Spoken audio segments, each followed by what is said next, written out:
Hello again and welcome back. If you've been to this channel before, thank you for coming back. If this is your first time, hello and welcome to Blue Stocking Broad, my channel, where I talk about mostly what I love to talk about, which is history, society, culture, ideas, arts, things like that.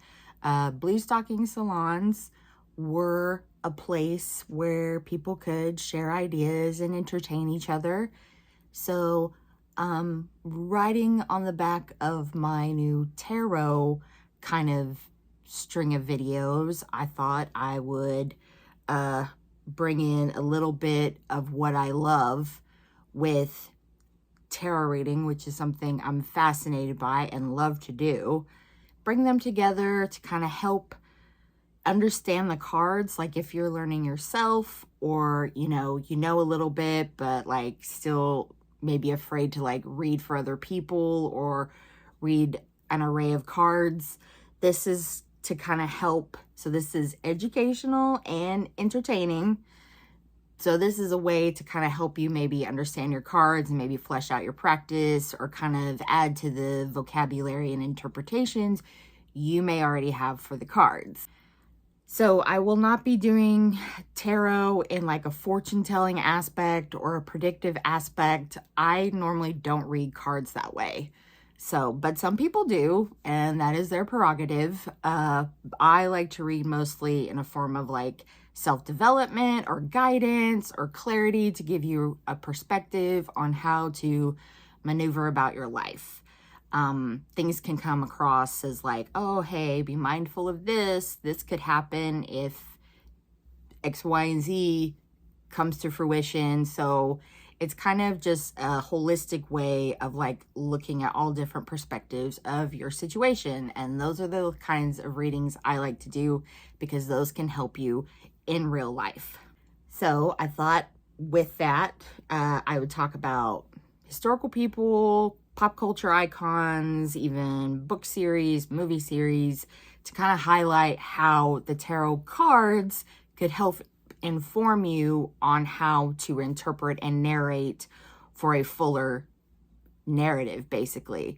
And today we're going to go to old Hollywood and talk about one of my favorite actors from the golden age of Hollywood, and that is Dame Elizabeth Taylor. She is not talked about enough.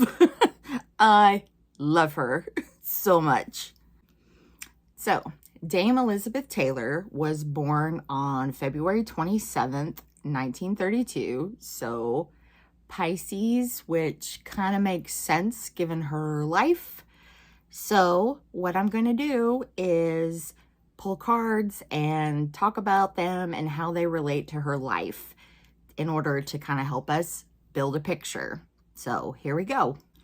So in the other videos, I've kind of like done a spread, but to change it up a bit, I'm just going to start pulling cards and see if we can understand tidbits about her life with the clues of these cards. So let's see. And again, you can shuffle however you want. It doesn't matter. You can get any deck you want. It doesn't matter. Like, don't let those like rules get in the way of you actually wanting to learn this stuff. And it does take study and it does take skill. So with that, we have the Nine of Cups, which I think is very fitting with her. You're not aware, she was married 8 times, twice to the same guy, which is who is Richard Burton, famous British Welsh actor. During that period of time, they had a very tumultuous relationship, in so much so they got married twice.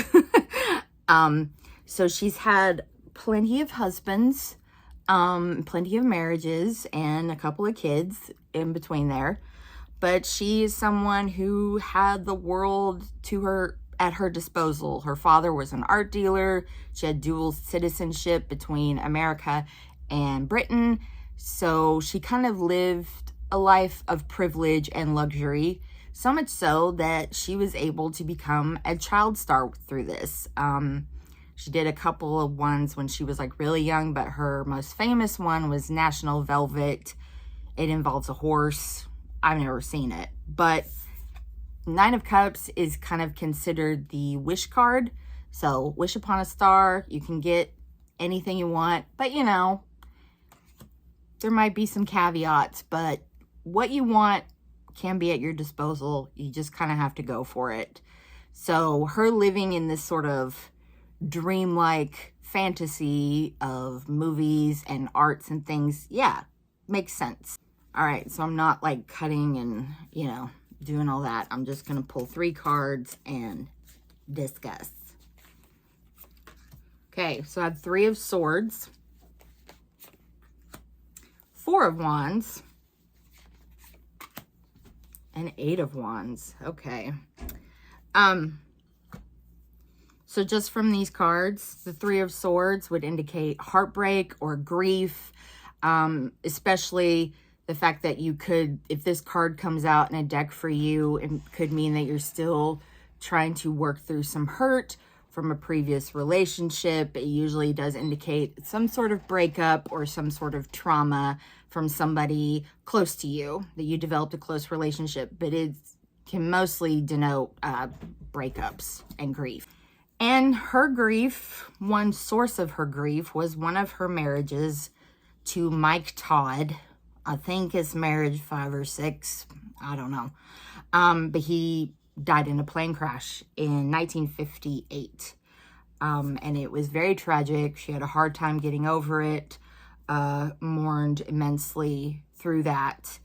But also she has perpetuated hurt on other relationships is another way you can read this. She married a pop star actor, Eddie Fisher, back in the day, who was married to other famous Hollywood star, Debbie Reynolds, sorry. And they had, their child was Carrie Fisher. Fun fact if you didn't know that. Eddie and Debbie Reynolds were married, and supposedly Eddie Fisher was helping Liz through her grief of Mike Todd, her husband, passing away. But because Eddie was helping her with this grief, it split them up, and then Liz married Eddie Fisher. Oh, what a tangled web we weave. So, second card is 4 of Wands, and that is a positive card. Oh, by the way, the deck I'm using is the Line Strider's Journey. Looks like that. And the book that comes with it is very informative and can give you a wide array of variations and interpretations into how to read these cards. And I even use the book to like add my own notes and things. So if you are not interested in getting the Rider-Waite-Smith deck, but you want something kind of a first deck, this is pretty good actually. So I recommend this. It's been out for a few years. Anyway, my fan just fell off my table. 4 of Wands is a positive card, like I said. It is usually to denote a sense of belonging. Classically, the archetype is like a wedding, and a wedding celebration, really. It's finding your home, finding your belonging, finding the place where you can build a life, the community or family you can build your life with, all of those good, positive things. But it means belonging or homecoming.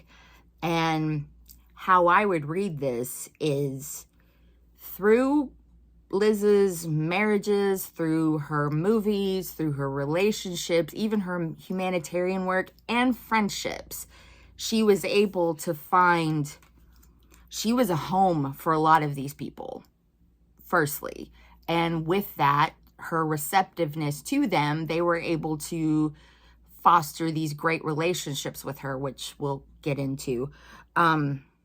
She was able to find a sense of self in her work and things like that. I know she did a couple of movies with her husbands, as Richard Burton is famously the movie Who's Afraid of Virginia Woolf, which is one of my favorites.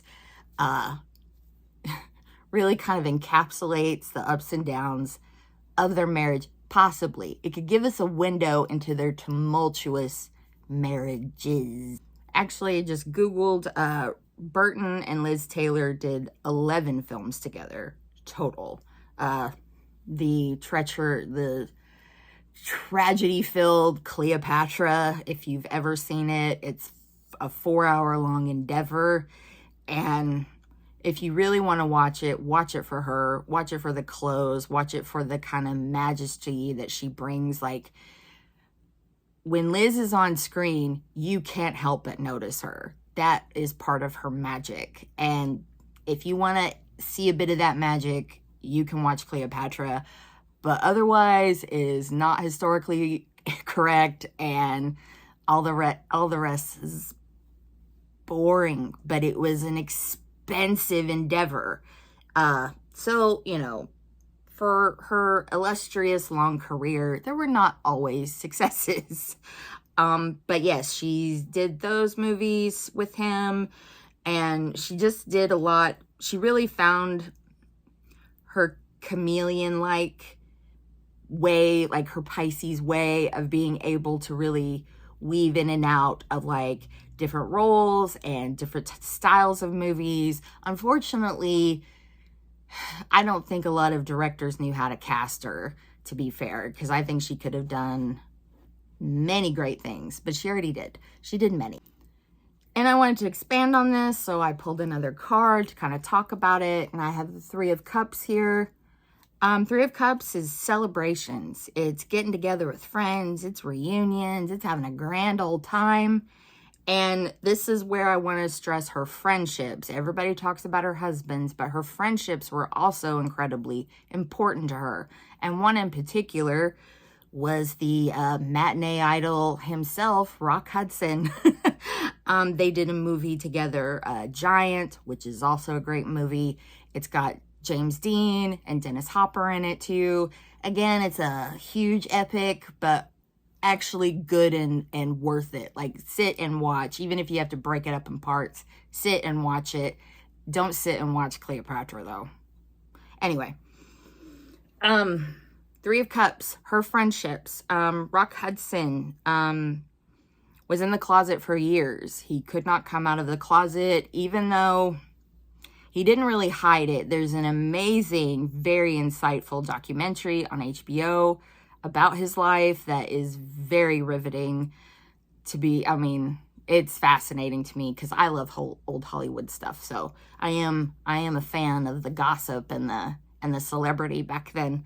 But she had fostered this great relationship with Rock Hudson, kept his secrets basically, and when Rock Hudson was getting ill because he had AIDS, she rushed to his side, and she was very concerned with him, loved him immensely, you know, stuck by his side. She is a loyal, that hoe is loyal, okay?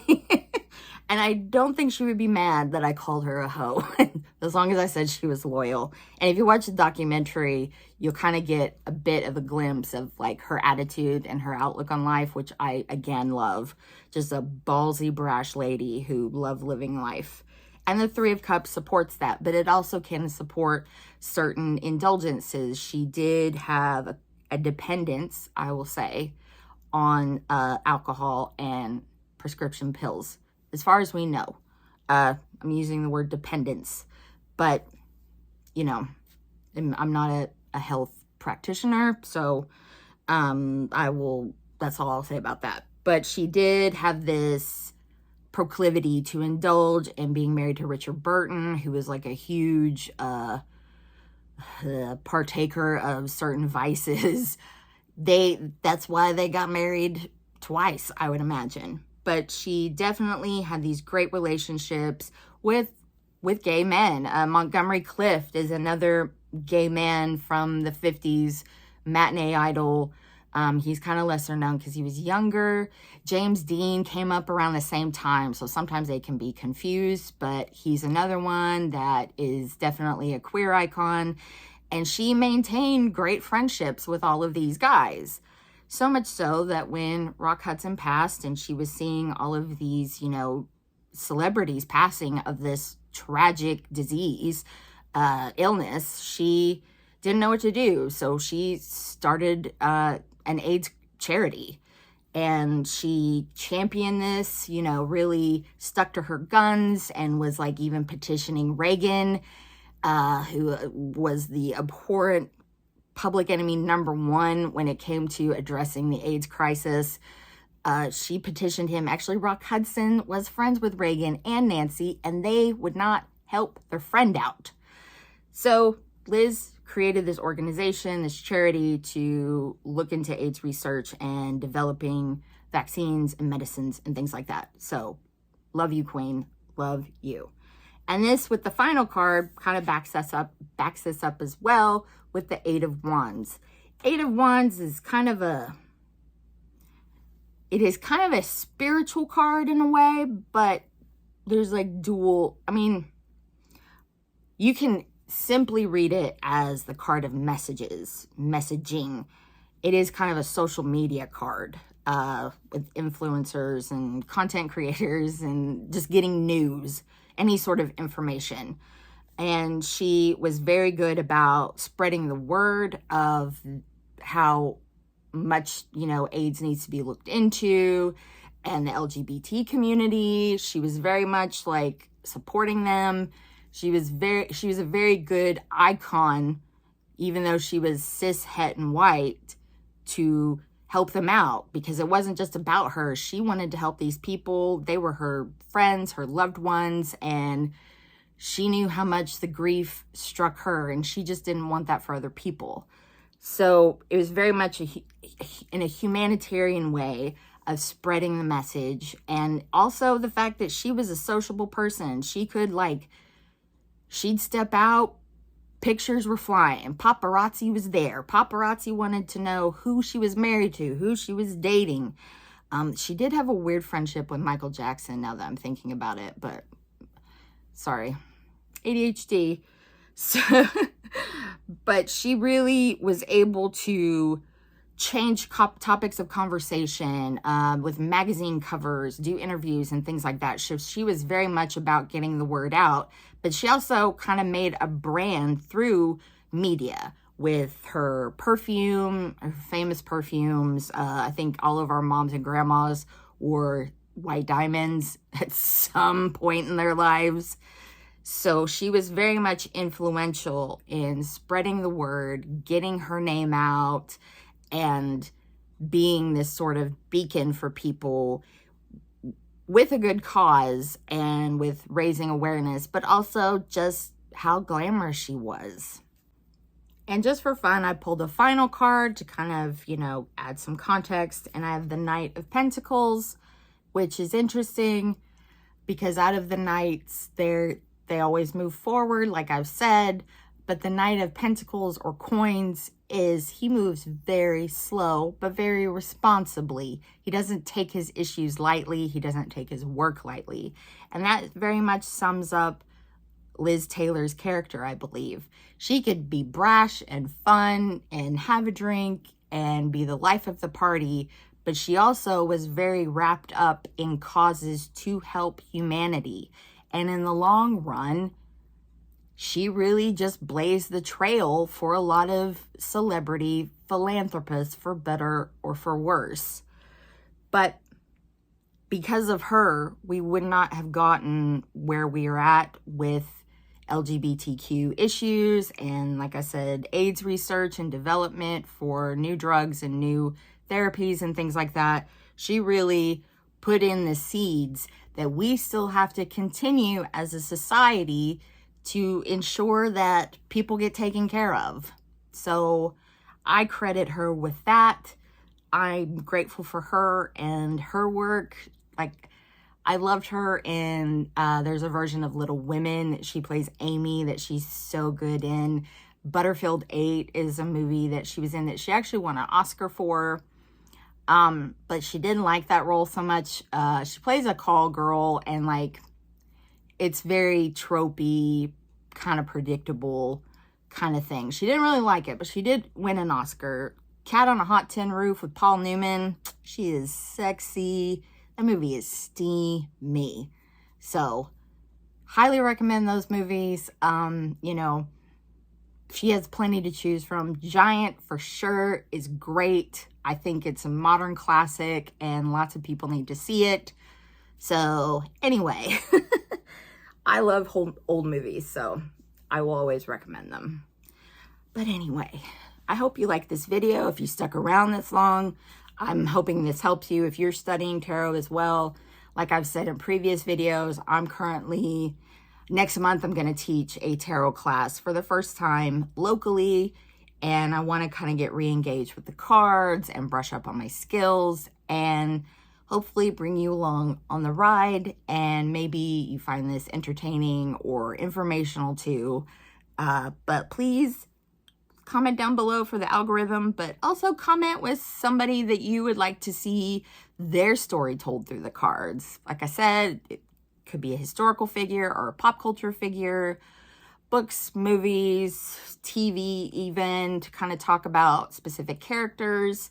This is really just educational and informative, and just to give you a sense of how to read tarot and how a lot of us do it. Not everybody reads the same way, but we all kind of start with maybe a similar foundation and break off into our own practices. Tarot is a wide-ranging field, and there's many interpretations for the cards. Granted, there's a structure and a foundation to them, but we are humans and we all give biases, and we all just have personal experiences that we can apply to the cards as well. Thank you. I will post another video soon. I'm not sure when. But please stay tuned for more of these. They're pretty fun. And like I said, like, share, and subscribe for more. Farewell. Thank you very much.